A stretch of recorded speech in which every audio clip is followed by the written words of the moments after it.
আমার ভালোবাসার ভিউয়ার্সরা, আমি যখন তোমাদের কাছে প্রশ্ন করেছিলাম যে আমার যদি এমন কোনো বিপদ আসে তোমরা আমার পাশে দাঁড়াবে কিনা, তা সত্যি আমি আপ্লিত।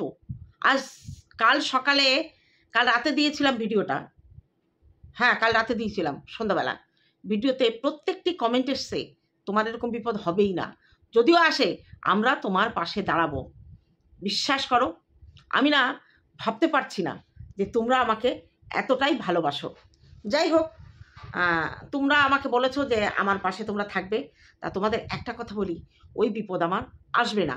কারণ আমি এমন কিছু করিনি যার জন্য আমাকে ওই ধরনের বিপদের সম্মুখীন হতে হবে। তোমরা নিশ্চিন্তে থাকতে পারো, আমার কিচ্ছু হবে না। কারণ সৎ মানুষ কখনো ঠকতে পারে না, জয় তার হবেই। কিন্তু জয়ের পথটা হয়তো কিছুটা কঠিন হতে পারে। লড়াই দেবো শেষ পর্যন্ত, দেখা যাক কি হয়। তোমাদের আশীর্বাদ, তোমাদের ভালোবাসা অবশ্যই আমার পাশে থাকবে। হ্যালো বন্ধুরা, কেমন আছো? নিশ্চয়ই ভালো আছো। গুড মর্নিং সবাইকে।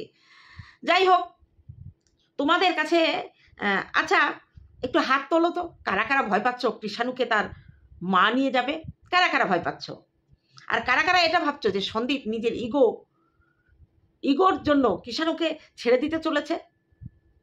কারা কারা ভাবছো এটা? অনেকে দেখে আমাকে কমেন্টও করেছো, আন্টি এ কথা বলো না যে কৃষাণু তার মায়ের কাছে যাবে। দেখো, ভারতবর্ষের আইন, সেই আইনের উপর আমাদের ভরসা রাখতে হবে। কোনো কেস, যে কোনো কেস যখন আইনের আওতায় চলে যায়, আমরা বাজি জিতবো জেনেও কখনোই বলতে পারি না যে আমরা জিতবো।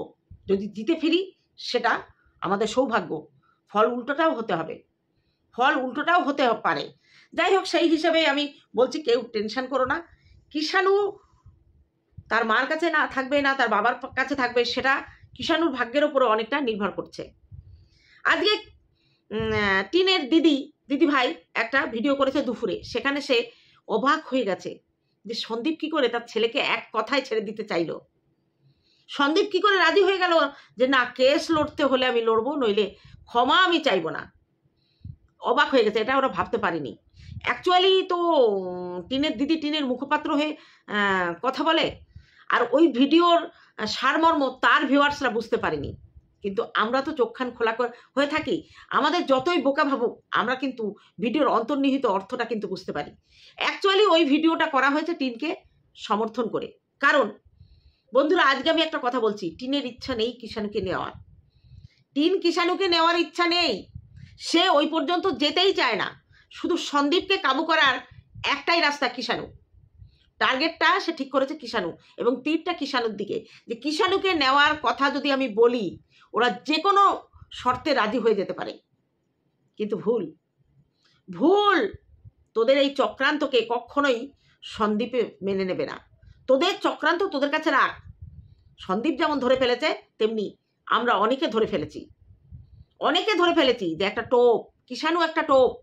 আমি কৃষাণুকে নিয়ে আসবো, এটা একটা সিম্প্যাথি কার্ড, যেটা কি এরকম করে আধার হিসাবে সন্দীপের সামনে ঝুলিয়ে দেয়া হলো। সন্দীপের এখন দুটো ইচ্ছা, মানে দুটো পথ আছে। একটা হচ্ছে হয় আপোষ করে কৃষাণুকে নিজের কাছে রেখে টিনের সমস্ত শর্ত মেনে নেওয়া, আর একটা রাস্তা, যদি কৃষাণুকে তুমি না দাও তাহলে তোমার বিরুদ্ধে এতগুলো কেস সাজিয়ে রেখেছি, ওগুলো করব। তা বন্ধুরা, টিন এটা ভাবেনি যে সন্দীপের যে উকিল, সেও কাঁচা খিলাড়ি নয়, সে বুঝে ফেলেছে টোপ। আর সন্দীপের ভেতরের আত্মা সন্দীপকে সঠিক পথে যেতে সাহায্য করে। সেই জন্য সে বলেছে না, কোনো আপোষ নয়, আমি লড়াই করে জিততে চাই, লড়াই চাই, লড়াই করে বাঁচতে চাই, লড়াই করে পেয়েছি যা, লড়াই করে রাখবো তাই। স্যালুট সন্দীপকে। সন্দীপ বুঝে নিয়েছে, 5টা বছর তার সঙ্গে ঘর করেছে, অবশ্যই বুঝে নিয়েছে যে সে কেমন টাইপের মহিলা। দেখো, ছেলেরা না স্ত্রীর কাছে বড্ড দুর্বল, তারপরে যদি আবার সন্তান হয়ে যায়, নিজের ইচ্ছা না থাকা সত্ত্বেও ছেলেরা অনেক অন্যায় আবদার বউয়ের মেনে নেয়, কিছু করার থাকে না। একদিকে মা, একদিকে বউ, একদিকে সমাজ, তখন কিচ্ছুর দিকে তার নজর থাকে না। সে শুধু ভাবে আমার স্ত্রীকে আমি কি করে সুখী রাখবো, আমার সন্তানের জন্য, আমার সংসারের জন্য। কিন্তু কিছু ছেলে আছে, মা বাবার অসম্মান সহ্য করে বউকে সহ্য করবে না, প্রতিবাদ করে ওঠে এবং সেই প্রতিবাদের ফলস্বরূপ ঘর ছাড়াছাড়ি হয়, ডিভোর্স হয়, কিচ্ছু করার নেই। আজকে তুমি শর্ত দিবা তোমার মা বাবাকে ছেড়ে আমাকে নিয়ে আলাদা থাকতে হবে, বিশেষ করে মাকে ছেড়ে, সেই শর্ত কারা মানে? যেসব ভেড়ুয়া আছে যারা মা বাবাকে ছাড়ে বউয়ের জন্য, সেই সব ভেড়ুয়া, সেই সব ছাগল পুরুষগুলো। অবশ্য তাদের মেরুদণ্ড নেই, তারা সঠিকভাবে শির দ্বারা খাড়া করে দাঁড়িয়ে বলতে পারে না যে তুমি চলে যেতে পারো, আমি মা বাবাকে ছাড়বো না। আর আইন একটা জায়গায় ছেলেদের একটু সুযোগ দিয়েছে, যদি কোনো স্ত্রী তার শ্বশুর শাশুড়িকে দেখতে না দেয় ছেলেকে, তাকে নিয়ে আলাদা থাকার কথা বলে, সেই ছেলেটি সেই গ্রাউন্ডে যদি ডিভোর্স করে তাহলে ছেলেটাই ডিভোর্স পায়। বোঝাতে পারলাম কি? তার টিন অনেক চেষ্টা করেছিল প্রথম থেকেই যে সন্দীপকে নিয়ে কৃষ্ণনগর কিংবা অন্য জায়গায় একটা ফ্ল্যাট কিনে ভাড়া থাকবে, ছেলের দোহাই দিয়েছিল। ছেলেকে জজ ব্যারিস্টার তৈরি করবে, হাই সোসাইটি তৈরি করবে, ননদকে দেখেছে, সেই জন্য বলেছিল যে আমরা আলাদা ফ্ল্যাট করব, ফ্ল্যাট করে থাকবো। সন্দীপ ফ্ল্যাট দেখতেও গিয়েছিল, কিন্তু সে শেষ পর্যন্ত সায় দিতে পারেনি বন্ধুরা। একটা সন্তান, মেয়ের বিয়ে হয়ে গেছে, তার কথা আলাদা, একটা ছেলে, সেই ছেলেটা তার মা বাবাকে ফেলে বউকে নিয়ে, তার মা বাবা ফেলে বউকে নিয়ে থাকবে, ছেলেকে নিয়ে থাকবে। সেই মা বাবা সারা জীবন কি করলো তাহলে? ছেলেটাকে মানুষ করলো, মানুষ করার পরে শেষ বয়সে যখন তাদের একটু বিশ্রামের পালা, তখন তার ছেলে তাদের সংসার আলাদা করে নিয়ে চলে গেল। সমাজের এই ব্যবস্থাটা অতি ঘৃণ্য ব্যবস্থা, অতি ঘৃণ্য ব্যবস্থা। মা বাবা সন্তানদের কাছে বোঝা, বিশেষ করে ছেলেদের কাছে মা বাবা। অবশ্য সব ছেলেদের নয়, সব ছেলেদের নয়, তবে 100-র মধ্যে 70% ছেলে তার মেরুদণ্ড খাড়া রাখতে পারে না, হার মানতে হয় অশান্তির ভয়ে, কেস কামারির ভয়ে। সরকারি চাকরি যারা করে তাদের একটু কেসের ভয় আছে, বধূ নির্যাতন কিংবা 498A দিয়ে দিলে তার একটু কসরত হবে। কিন্তু এখন কিন্তু অতটা মানে মেয়েদের পক্ষে এতটা আইন নেই যে বেআইনিভাবে কিছু করলে সেটা নিয়ে ওর অশান্তির সৃষ্টি হবে। সন্দীপ শির দ্বারা সোজা করে বলেছিল পারবো না, তার জন্য এত কিছু নাটক। আজকে যদি সন্দীপের সঙ্গে টিন আলাদা কোথাও ফ্ল্যাটে থাকতে পারত, তাহলে এই পরকীয়া হয়তো সন্দীপের সামনে আসতো না, হয়তো আসতো না। যাই হোক সেটা বড় কথা নয়। কথা হচ্ছে এখন কিন্তু সমাজ সেবা দেখানো হচ্ছে, সেবীর কাছে গিয়ে তার সন্তানকে নেবে। একদিকে সমাজসেবী, একদিকে কেস, বুঝলাম না ব্যাপারটা। সে যাই হোক, কিন্তু ওদের প্ল্যান ছিল সন্দীপকে যেন তেন প্রকারে টিনের পায়ের তলায় এনে ফেলা। কারণ ওরা ট্রাম্প কার্ড হিসেবে কিষাণুকে পছন্দ মানে টার্গেট করেছিল। টিন, ফোকলা আর টিনের এই দিদি, 3 জনা মিলে এই নাটকটা করেছে, আমি বলে দিলাম, একদম 3 জনা মিলে। যার জন্য আজকের সকালের দুপুরের ভিডিও এসে অবাক হয়ে গেছে, সন্দীপ ছেলেকে রাজনীতি আছে ছাড়তে, কিন্তু টিনের পায়ে ধরবে না, ও তো ভাবতেই পারেনি। এখন বলছে ছেলে কি তোমার কাছে ঝামেলা? সন্দীপের কাছে যদি ছেলে ঝামেলা থাকতো তাহলে ছেলে মায়ের জন্য কাঁদতো। দেখেছে কেউ কোনোদিন ছেলে মায়ের জন্য কাঁদে? আচ্ছা, অন ক্যামেরা না হয় না দেখালো, আমরা যারা ওদের বাড়িতে গেছি, আমি যদি গিয়ে দেখতাম কিষাণু তার মায়ের জন্য কাঁদে, আমি বলতাম ওর মার কাছে ওকে দিয়ে আসো। কিন্তু আমি জানি কিষাণু তার বাবা ঠাম্মির কাছে ভালো থাকবে, তার মার কাছে সে ভালো থাকবে না। কারণ আমি দেখেছি তো টিনের বাপের বাড়ির যা পরিবেশ, ওই পরিবেশে কিষাণু কখনোই নিজেকে খাপ খাওয়াতে পারবে না। আর ওই পরিবেশে একটা সন্তান বেড়ে ওঠা, তার শিক্ষা দীক্ষা কিছুতেই ওই পরিবেশে ভালো হতে পারে না। কারণ যারা চায়ের কাপ নিয়ে চিয়ার্স বলে ওই কারণ সুধা দেখায়, সেই পরিবেশ কত ভালো আমরা বুঝে গেছি। যে বাড়ির বয়স্ক মানুষটা অন্যত্র গিয়ে আর একটা সংসার পাতে, সেই পরিবেশ কেমন হবে আমরা দেখেছি। যে বাড়িতে মেয়ের ডিভোর্স না হওয়া পর্যন্ত মা বাবা সেই মেয়েকে অন্য পুরুষের সঙ্গে, মেয়ের স্বাধীনতাকে খর্ব না করে মেয়ে যা চায় সেইটা দিতে গিয়ে পরপুরুষের কাছে তুলে দিয়ে আসতেও তাদের কোথাও বাঁধে না। এখন বলছে আমি না চাই ফোকলাকে, না চাই ডিভোর্স। একদম মিথ্যা কথা, এটা হচ্ছে অভিনয়। আজকে যদি ছেলের জন্য শোকা হতো আমাদের টিন বিছানায় পড়ে যেত, বিছানা থেকে উঠতে পারতো না। সন্তান শোক কেমন শোক, মানুষকে পাগল করে দেয়। যারা সন্তান হারা হয়েছে, শুধু ওপরে দেওয়াটা সন্তান হারা নয়, ছাড়াছাড়ি হয়েছে কোনো কারণে, বয়স্ক ছেলেও মা বাবাকে ছেড়ে চলে গেছে, সেই মায়ের কেমন লাগে। আজকে তোমাদের একটা ছোট্ট কথা বলি, আমার ভাই একটাই ছেলে, আমরা 2 বোন, বাবা চাকরি করতেন, ভাইও চাকরি করে। এতদিন হোম ডিস্ট্রিক্টে ছিল, চাকরির পর থেকে প্রায় দীর্ঘ 15 বছর হোম ডিস্ট্রিক্টে আছে। 15 বছর কি তার বেশি একটু হবে, হ্যাঁ একটু বেশি হবে, 20 বছর হোম ডিস্ট্রিক্টে আছে। কিন্তু প্রথম পোস্টিং ছিল হচ্ছে বর্ধমান, তারপর থেকে হোম ডিস্ট্রিক্টে আছে। কিন্তু এবার আবার তাকে চলে যেতে হয়েছে অন্য জায়গায়। অনেক দেখিয়েছিল, বাবা মা অসুস্থ, ট্রান্সফার না হলে তো প্রমোশন হবে না, প্রমোশনটাও নিতে হতে হবে, কারণ আমার বাবা কতদিন, বাবা যদি চলে যান তার পেনশনটা পাবে না, মার হাফ পেনশন হবে, মাও তো সারা জীবন বেঁচে থাকবে না, তার ছেলে মেয়ে নিয়ে তাকে বাঁচতে হবে, তার মাইনেটা বাড়াতে হবে। আমার ভাই শুক্রবারে রাতে বাড়ি আসে, শনি রবি ছুটি, আবার সোমবার ভোরবেলা বেরিয়ে যায়।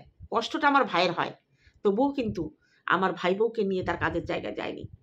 আর সে নিতে চাইলেও আমাদের বউ যাবে না, বলবে বাবুকে এই অবস্থায় ফেলে আমি কোথাও যাব না। কারণ আমার বাবার একটু না মাথার হয়ে গেছে, 3 বার স্ট্রোক হয়েছে, মানে গেটে তালা, দিনের বেলা তালা দিয়ে রাখছে। আমি এর মধ্যে একদিন গিয়ে দেখি দিনের বেলা গেটে তালা, আমি ডাকছি, বলে যে মা বলছে তোর বাবা যখন তখন বেরিয়ে যাচ্ছে বাইরে, রাস্তায় গিয়ে হাত পেতে লোকের কাছে খাবার চাইছে। যে মানুষটা আমার মেয়ে ছোট থাকতে একবার ওনার স্কুলে গিয়েছিল সরস্বতী পুজোর প্রসাদ খেতে, ওনার সম্মানে বেঁধেছিল, সেই মানুষটা এখন যে যায় রাস্তা দিয়ে তার কাছে হাত পেতে বলে আমাকে খাবার কিনে দে, যেগুলো ওনার খাওয়া নিষেধ উনি সেগুলো খাবে। আগে তো দোকানে যেতে পারতো না, এখন তার দোকানে যেতে পারে না। আগে পয়সা নিয়ে দাঁড়াতো গেটের সামনে, যাকে দেখতো তাকে দিয়ে কিনে আনতো, কিন্তু এখন ওনার কাছে পয়সা দেওয়া হয় না, এখন হাত পাতে। এগুলো দেখলে তো আমাদের খারাপ লাগে না? সেই বউ বাবা মাকে ছেড়ে, শ্বশুর শাশুড়িকে ছেড়ে যাবে না, বলেছে আমাদের জীবনটা তো পড়ে আছে, বাবা মা কতদিন, যতদিন আছে আমি বাড়িতেই থাকবো। আমার ভাই কষ্ট করে ওই দূরে যায় কাজ করতে, কিছু করার নেই, এই হচ্ছে সন্তান, এরাই হচ্ছে সন্তান। এরকম ছেলে মানে বলবো ঘরে ঘরে জন্মা। যাই হোক, আমার কথা তো বলতে আসেনি। তেমনি ভাবে আজকে যদি ছেলেরা ভাবতো যে আমার জীবনে প্রথম প্রায়োরিটি আমার মা বাবা, তারপরে বউ, তারপরে সন্তান, সেটা যদি ভাবতো, তাহলে কিন্তু ঘরে ঘরে এই ডিভোর্সও হতো না, আর বউ সাহস পেত না, বউরাও সাহস পেত না, আর মা বাবা বৃদ্ধাশ্রমেও থাকতে হতো না। যাই হোক, টিনের প্ল্যান ছিল যে সন্দীপকে যদি কোনো মতে ছেলের ভয় দেখানো হয়, সন্দীপ দৌড়ে এসে পায়ে পড়বে আর বলবে তুমি আমার ছেলেটাকে শুধু আমাকে দাও, আর যা কিছু চাও তুমি নিয়ে নাও, যেটা প্রথম অবস্থায় সন্দীপ বলেছিল। আজকে আমাদের টিনের দিদির খুব কষ্ট, অবাক হয়ে যাচ্ছে, হায় রে সন্দীপ এটা কি করলো, সন্দীপের ছেলের ঝামেলা মনে করছে, সন্দীপ তো ছেলেই চাইতো, মানে পাশার চালটা সন্দীপ উল্টে দেবে ওরা ভাবতে পারেনি। সন্দীপও ঘা খেতে খেতে কঠোর হয়ে গেছে। তারপরে তার আইনি পরামর্শদাতা অবশ্যই পয়সা দিয়ে। যাই হোক, কখনো কারোর আইনি পরামর্শদাতা কখনো তাকে বলে না তুমি হেরে যাবা। যার যাবজ্জীবন জেল হচ্ছে কিংবা ফাঁসির অর্ডার হবে, সেই আসামিকেও তার উকিল বলে আমি আছি তো, কোনো চিন্তা নেই, আমি অবশ্যই তোমাকে জিতিয়ে দেবো, আমি থাকতে তোমার কোনো ভয় নেই। এই কথা কিন্তু বলে উকিলদের, এটা ধর্ম। কখনোই বলে না, মানে যুদ্ধে নামার আগে বলে না এই কেসে আমি হেরে যাব, কখনো বলে না। আর যত সৎ উকিলই হোক না কেন, তার আসামির পক্ষে, তার ক্লায়েন্টের জন্য সে মিথ্যে কেসকে সত্যি সাজাতে চেষ্টা করে। এটা উকিলদের প্রফেশন, এখানে উকিলদের কোনো দোষ নেই। মানবতা না, উকিলরা দেখাতে পারে না, কারণ তা না হলে ক্রিমিনাল কেসের যারা লয়ার তারা আসামির পক্ষ কোনো উকিল পেত না। সে যত বড় অন্যায়কারী হোক, তারও একজন উকিলকে হায়ার করে তার কেস লড়ার অধিকার তার আছে। তাহলে যারা ক্রিমিনাল লয়ার তারা কি মানুষ নয়? তাদের কি বিবেক নেই? তাদেরও বিবেক আছে, কিন্তু তারা শুধু বলে তুমি সত্যি কথাটা আমাকে বলো, আমি চেষ্টা করব তোমাকে মুক্ত করে আনার। তাহলে সন্দীপের যে লয়ার, সে তো সন্দীপ কিভাবে জিতবে সেই দিকেই তার নজর থাকবে। কেন সে সিম্প্যাথিটাকে আগে দেখাবে? আজকে যদি সন্দীপ একবার বলতো যে আমার কিচ্ছু চাই না, আমার কিষাণু চাই, জিতে যেত টিনা। আমরাও দেখতে চাই, যদি আইন ব্যবস্থা সন্দীপের কাছ থেকে ছেলেকে তার মায়ের কাছে দেয়, আমরাও দেখতে চাই কিষাণু সেখানে কত ভালো থাকে। কারণ এই টিনের দিদিকে দিয়ে বুঝেছি, সে বুঝে গেছে যদি ওই ছেলে ওই কিষাণুকে টিন নেয়, ও রাখতে পারবে না, সেটা ওর দিদি ভালো মতোই জানে, সেই জন্য সে অবাক হয়ে গেছে। এবং ওই ভিডিওটা করা, ও যে কি প্ল্যান করেছিল, ওর দর্শকরা বুঝতে পারেনি, তারা তোকে ভুল বুঝে নিয়েছে। তাই তাদের দর্শক এবং আমার দর্শকদের বলছি, যারা ভাবছো কিষাণু তার মায়ের কাছে চলে যাবে, একটা কথা মাথায় গুঁজে নাও, ওই ছেলেকে ওর মা নেবে না। ওই ছেলেকে ওর মানেবে না, নিলেও যদি আইনগত পায় তখন তো নিতে বাধ্য, তখন তো তাকে নিতে হবে, তখন আমরা দেখব কৃষাণুকে কতদিন সে রাখতে পারে। ঈশ্বর যদি উপরে থাকে, কৃষাণু ওর মায়ের কাছে থাকতে পারবে না। আর এখন নতুন করে দিদি কেন চিন্তা ভাবনা করছে যে সন্তানের জন্য মা বাবাকে এক হতে হবে? কেন এই প্রশ্ন, কেন এই কথা সে বলছে? যেটা আমরা মন্দিরের ক্ষেত্রে বলেছিলাম যে মন্দিরা যাই করো সন্তানের জন্য তোমরা এক হয়ে যাও, যেটা আমরা বলেছিলাম সোমনাথকে। কারণ মন্দিরা যাই করেছে, অন্যায় করুক যায়, হ্যাঁ অন্যায় তো বটে করেছে, নোংরামি করেছে, সেটাকে সাপোর্ট করি না, কিন্তু সে সন্তানের হাত ছাড়েনি। আর যে মেয়েটি 2.5 বছরের একটা সন্তানকে, দুগ্ধপোষ্য সন্তান, যে রাতে দিনে ঘুমোতে যাওয়ার আগে মায়ের দুধ ছাড়া তার ঘুম আসে না, সেই সন্তানকে ফেলে 8 মাস রঙ্গলীলায় ব্যস্ত থাকলো, ধর্মস্থানে গিয়ে লীলা কীর্তন করে এলো, বাসের মধ্যে নাচছে, ফোকলাকে নিয়ে, প্রেমিককে সঙ্গে নিয়ে ঘুরে বেড়াচ্ছে, ভ্যালেন্টাইন দিন বানাচ্ছে, সন্তানের জ্বর, সন্তান অসুস্থ, কিছু খেতে পাচ্ছে না, ইমিউনিটি পাওয়ার কম, সেখানে সে তার প্রেমিকের সঙ্গে ফষ্টি নষ্টি করে বেড়া, এটাকে ফষ্টি নষ্টি বলে, ফষ্টি নষ্টি করে বেড়াচ্ছে। সে এখন বলছে সন্তানের দায়িত্ব নেবে, তার সময় আছে। আর এখন বলছে না যে আমার ফোকলাকে চাই না, একদম ডাহা মিথ্যে কথা। আজকে ও যদি একবার সত্যি সত্যি বলে আমার ফোকলাকে চাই না, ফোকলা ওকে ছেড়ে দেবে না, ফোকলা ঠিক রিভেঞ্জ নিয়ে নেবে। অতএব এসব কোনো ঘটনা নয়, সব ঠিক আছে, শুধু সন্দীপকে ওর পায়ের কাছে আনার জন্য এই পরিকল্পনাও করেছে। বুঝে নাও তোমরা, যেটা আমার ফিলিংস থেকে হয়েছে, আর আমার এই চিন্তা ভাবনা কখনো বিফল হয় না, আমার এই চিন্তা ভাবনা কখনো মিথ্যা হয় না। তবুও যদি এটা মিথ্যা হয়, তবুও আমি বলবো কৃষাণুকে তার মা কত ভালো রাখে তোমরা একটু দেখো। তার তো ভিডিও করেই খেতে হবে, কৃষাণুকে সে দেখালেই, কৃষাণুর এক্সপ্রেশন দেখে আমরা বুঝে নেব কৃষাণু ভালো আছে না কৃষাণু খারাপ আছে। একটা 24টা ঘন্টা রাখুক না, ও 24টা ঘন্টা রাখুক তার বাবাকে আর তার ঠাম্মিকে ছাড়া। যদি তাই হতো তাহলে 8 মাসের মধ্যে কৃষাণুকে বাঁচানো যেত না। একটা 2.5 বছরের বাচ্চার কাছ থেকে যদি তার মাকে সরিয়ে নেওয়া হয়, যে সন্তান দেখছে তার মা বেঁচে আছে, তার মা ভিডিও করছে, যে সন্তান মোবাইলে তার মাকে দেখতে পাচ্ছে, তা সত্ত্বেও সে কিন্তু মায়ের নামটা মা বলে একবারও ডাকেনি। আর সেই সন্তানকে নিয়ে টিন ভালো করে রাখবে? কখনো না। টিন নিজেও জানে ওই ছেলেকে আমি নিতে পারবো না, আমি রাখতে পারবো না। তো দেখা যাক মহামান্য আদালত কি রায় দেয়। যদি রায় দেয় 18 বছর পর্যন্ত তো রাখতে হবে তাকে। আর 18 বছর পরে ওই কৃষাণু বলবে এই ফোকলাটাকে, আমার বাবা কই, আমার ঠাম্মি কই, আমার দাদু কই। সেদিন সহ্য করতে পারবে তো টিন? সেদিন ওই অপমান যে বলবে তুমি আমার বাবাকে ছেড়ে এই লোকটার সঙ্গে আছে, এই লোকটা কে, প্রশ্ন তুলবেই। সেদিন কি জবাব হবে তোমার? তুমি কি বলবে তোমার বাবার অত্যাচারে তুমি চলে এসেছো? বলবে যে তোর বাবার অত্যাচারে আমি চলে এসেছি? কারণ তখন ছেলে বলবে আমার বাবা ঠাম্মি কেমন আমি জানি। এই স্মৃতিগুলো তার ধোঁয়াশা হলেও থেকে যাবে, ধোঁয়াশা হলে। অত কথায় যে লাভ নেই। টিন তার ছেলেকে নেবে না, এটা ছেলেকে একটা তুরুপের তাস হিসাবে ব্যবহার করেছিল। কৃষাণু যখন ওর ঠাম্মির সঙ্গে আধো আধো কথা বলে, তোমরা একবারও বোঝো না যে ঠাম্মি তার কোথায় আছে? আর জন্মের পর থেকে এই অভ্যাসটা টিন করিয়েছে, কারণ তার ভবিষ্যৎ পরিকল্পনা, পঞ্চবার্ষিকী পরিকল্পনা ছিল যে একটা সময় ফোকলা ওকে যদি ডাকেও বেরিয়ে যাবে। তা না হলে মাকে ছেড়ে ঠাম্মির কাছে ছেলে ঘুমায়। আজকে এসির মধ্যে কৃষাণুর সঙ্গে কেন ঠাম্মি শুতো? কৃষাণুর গরম লাগবে বলে তার ঠাম্মিকে এসির মধ্যে এনে রাখা হতো, কেননা ওই ছেলে ঠাম্মিকে ছাড়া শোবে না। বোঝা গেল? অত সহজ নয়। মা হওয়া কি মুখের কথা, যদি না বোঝে সন্তানের ব্যথা বুঝেছিল? আজকে যারা ওকে সাপোর্ট করছো তারা একবার বলো তো, তোমাদের বাড়িতে যদি এই ঘটনা ঘটতো তাহলে সেই বউয়ের প্রতি তোমাদের কি আচরণ হতো? আজকে সন্দীপ দুটো খারাপ কথা বলেছে, ভিডিও আমরা সেই কল রেকর্ডে দেখেছি। আর তাকে নাকি খামচে ধরেছিল। খামচে ধরবে নাকি করে চুমু খাবে? তুমি করবা নোংরামি, আর তোমাকে ফুল বাতাসা দিয়ে পুজো দেবে।